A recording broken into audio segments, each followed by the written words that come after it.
Hello everyone, in this video I'll be showing you what to do when you beat Pokemon Legends ZA. Now in this complete post-game guide I'll be showing you the best order because the game opens itself up quite a bit when you first beat the game and it's maybe a little bit overwhelming, but I would say the best thing to do is actually to come to Zone 20 here. This is going to be great because we can stock up on Pokemon that you want to use in the post-game, and the thing is there's actually a specific way we can get what we want out of here. So you're going to run down into here and there's going to be 2 alpha Pokemon here.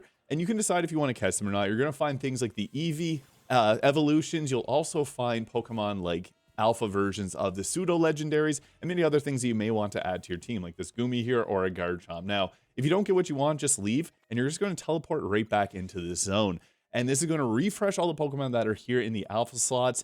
I would recommend if you see Gardevoir here at the start, this is great because Gardevoir won't aggro onto you, and this allows you to just warp right out. So we got a couple other types there, didn't see what I wanted, and I didn't aggro anyone, so I can actually just warp straight back to the zone there. I'd recommend doing this until you find what you want. You can find alphas like Dragonite, Blastoise, Tyranitar, you get the idea, Gyarados, all the Eevee evolutions, Starmie, Pangoro, Alakazam, Drampa, so a lot of the ones that you may not be able to get otherwise, and even things like Gengar are here too.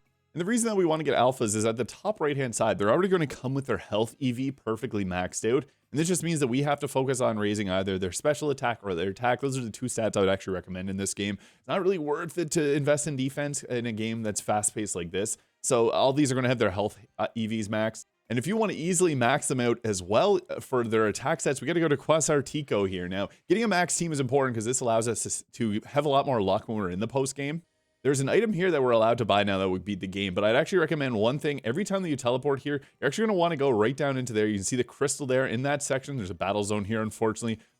And right around here, there's going to be around 200 different crystals that you can get if you got the pink Canari coin leveled up. So you can see here up on the wall. And I'd recommend something like Lucario or anyone's got like Bullet Punch, Aqua Jet, any of the fast moves, Quick Attack, because this will actually let them teleport up there. And with the 3-second cooldown, you can actually spam these. You're going to want to get a lot of crystals because a lot of the Mabel research is actually revolve around you getting Mega Stones too. So I just recommend using it here.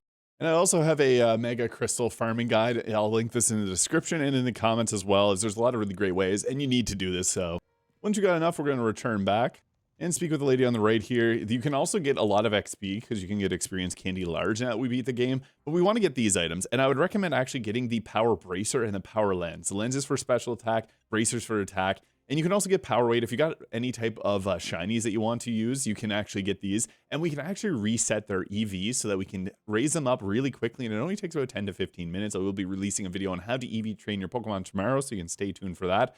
But we do need to get a lot of these stones here.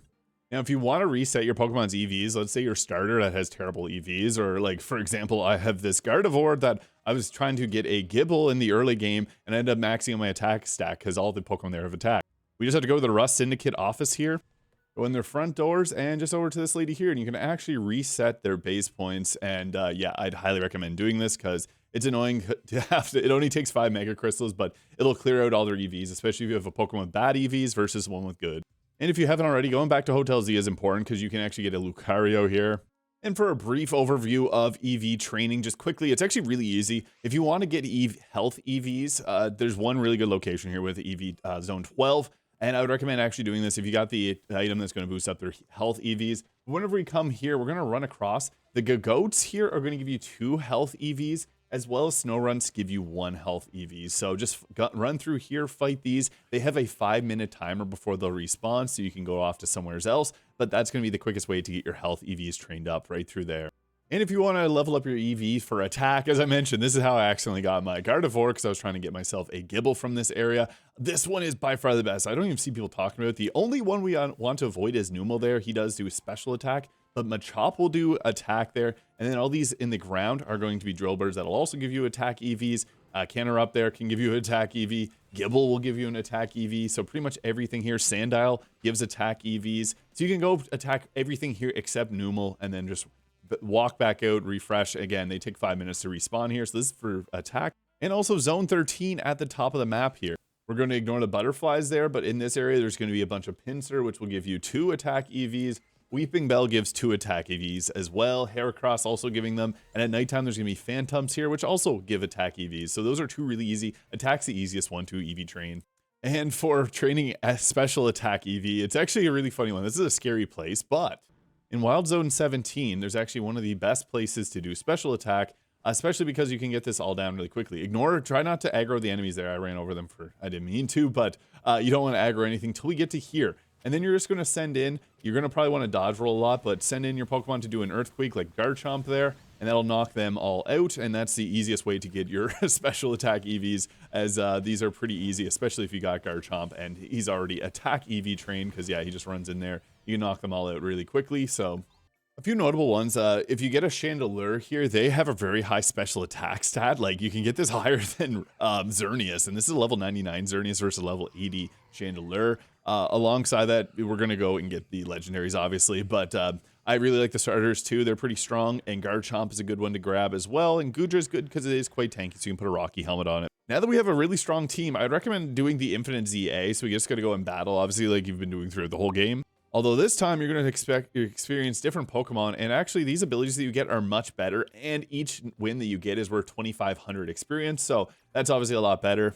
So yeah, you're going to go compete in the Infinite ZA because you have to do at least one round, and actually if you want to get the Eternal Floette, we got to do 15 rounds of this in order to get that, so it is quite tedious.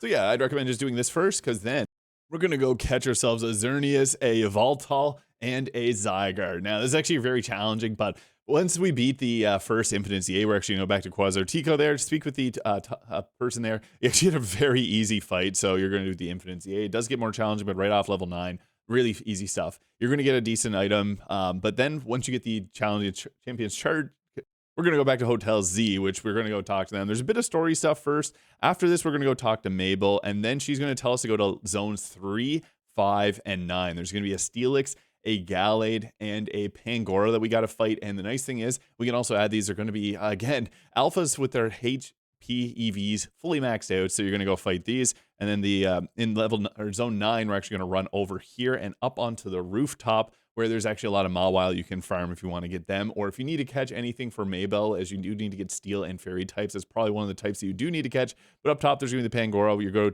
go back to, after catching that, talk to them.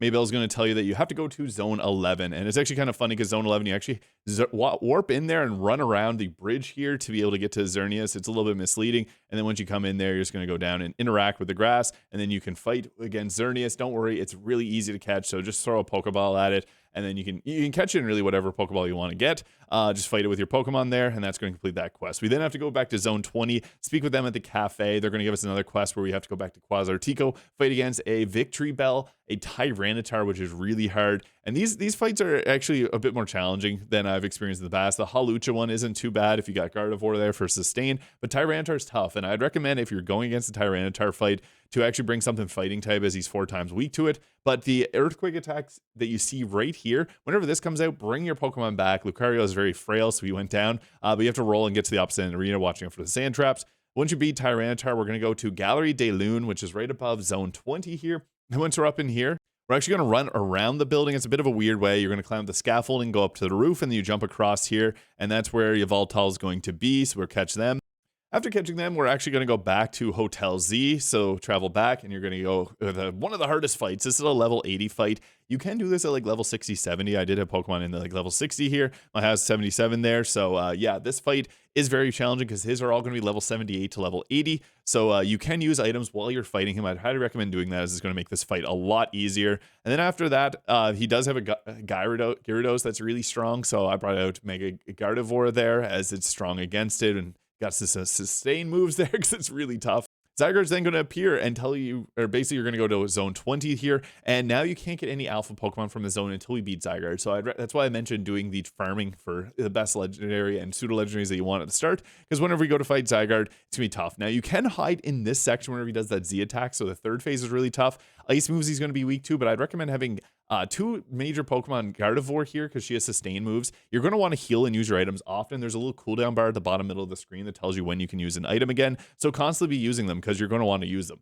Xerneas that we got previously is really good. So use all those rare candies that you didn't use previously in the game. Heal up your, make your Xerneas as strong as humanly possible. Max it as special attack. Use Geomancy. This move is extremely useful because it boosts up its defenses, making it very tanky, but also its attack and speed, so it can attack faster with Moonblast and Dazzling Gleam. Give it Horn Leech for some extra sustain, and Xerneas can actually carry you through this fight. Now, whenever he's doing this attack, recall your Pokemon because he will hit them. Otherwise, you're going to have to heal them. And then into the third phase, this is where it gets really tough.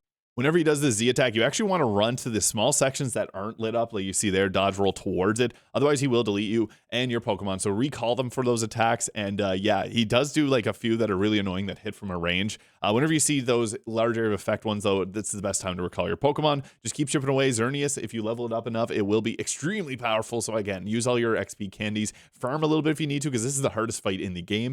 And then you'll have yourself a Zygarde. And once you get Zygarde, there's actually a key item. You get the Zygarde Cube, which allows you to change him into his 50% form. Look at our funky fella here. So he will actually go into his 100% form there whenever his health dips below 50. He does have a lot of health, so you don't have to worry too much, but he'll be level 84, very strong. Now that we've got two of the strongest Pokemon, or three of the strongest Pokemon in the game, I really liked using Zygarde as well as Xerneas, but Yveltal, I feel like there's some others that are just as good. We're going to want to do a lot of the Infinite ZA, as you do need a lot of money. Now, you can buy protein and any type, or calcium, I guess, to increase special attack. But those are going to cost, you're going to have to buy 25 of them to be able to max out a stat and then use 2 feathers. So that does become a high cost. Now, there is a place on the map that you may need for Mabel's research. That's really a big component of the post game, is doing Mabel's research. So come down to the Stone Emporium here. And you'll see your regular stones here, and this is a good time to be able to get yourself a shiny stone, as there's a lot of Pokemon in this game that actually evolve with a shiny stone. Like if you're able to find a shiny Badoo to get a Roserade, this is one that you can use. And I'll show you a quick shiny hunt as well. But you can also get the fossil type Pokemon here if you want the fossils: Gengarite, Medichamite, Abomasnow. You got a lot of them here: Charizardite, Kangaskhanite, Blastoise, Meganium, and Emboar. So you can get all the starter types, and I'd recommend doing that. You also would have got the Steelix earlier, so you can get their Megastone here, and Garchomps as well. But as you can see, these are a little bit pricey. At this point, you're really focusing on getting gold. Now, unfortunately, you don't get as much money from doing the battle zones in the post game as compared to whenever you're in the actual game itself. But the caveat is it's quicker to do them because you're getting more points per fight, and you also get better rolls on the skill and different ability or different things that you have to accomplish when you're doing it, the different achievements. So it ends up being just as quick, and you actually get a good amount of money from doing it. And you can see there's a lot of side quests left to do in the post game. I've done a number of them, but that's kind of a big component of the post game, is just going through and doing them. There is things like shiny Mareep that you can get from them. And I'd also recommend going to Racing Construction, especially if you're doing the Zygarde fight. If you found that that was difficult, the green Canari plush will resist attack. So I found getting at least level 2 in that before fighting Zygarde is important. You want to get the pink crystal one as well. Obviously getting the ones that's going to increase your catch success rate with the blue, and the red giving you more XP. Those are obviously really good, but the pink one is great too, because you're going to need a lot of mega crystals. And mega crystals are actually a really good XP farm because they give you the Candy XL, which is just great. Another thing I'd highly recommend doing in this area is actually going to the Vert Pokemon Center, because this is where you get the Lucky Egg, which is going to increase the XP that you get. Now, you're just going to go in here and talk to the Nurse Joy. There'll be a battle that you'll do, and the Lucky Egg is a good one because it gives you more XP, so you level up quicker. And obviously, a big part of this is trying to catch them all, so I'd recommend grabbing the completion of all the zones as quick as possible. You can see at the top right-hand corner how far you are from getting it. I have them all here, but the nice thing is whenever you get a ribbon on these here, you actually can get an alpha of any of the type of Pokemon that you see there. So if there's a specific one that you want to have a large boy of, you can get it now. So things like Drampa, although the Zone 20 has a lot of spawns, you can get a Drampa there. And the ones that you see here are not actually all the ones that are here. The alphas are different from what's listed on the display. And when you go into Mabel's research here, you can actually go over to the right-hand side and you can see which ones you got to work on next, like filling your Pokedex, filling Mega Evolutions. These are the ones that are going to give you the biggest bang for your buck, you're closest to. Things that are going to be the most challenging is actually finding electric types, fighting types, rock types, ghost types. Fairy type are fairly hard to find, but there's some specific places. You may also have struggled with ice type Pokemon, so you can get ice types at Zone 12 that you can max this one out in like a couple of runs.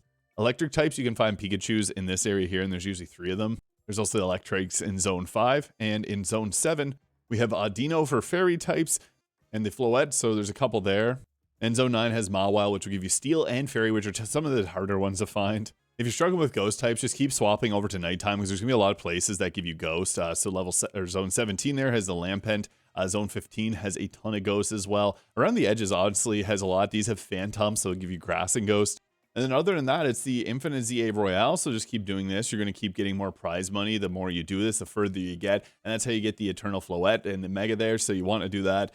So just keep doing the reward matches. These are going to be a good way to get money. And then you can also play the link play, because this is how you're going to get the Greninjite, which allows you to Mega Evolve your Greninja.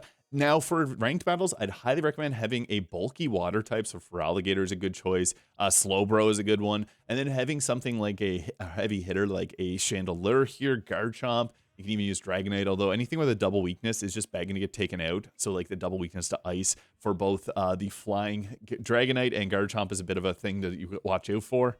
But when you're playing the online mode, you really want to be cycling through your Pokemon, trying to hold on to them as long as possible before you go down, and try to steal other people's KOs. Like going after the weaker Pokemon is going to get you a win. So that is the post-game guide to Pokemon Legends ZA. Let me know in the comments if you have any questions. Hit the subscribe button below if you found this video useful, and I'll catch y'all in the next video.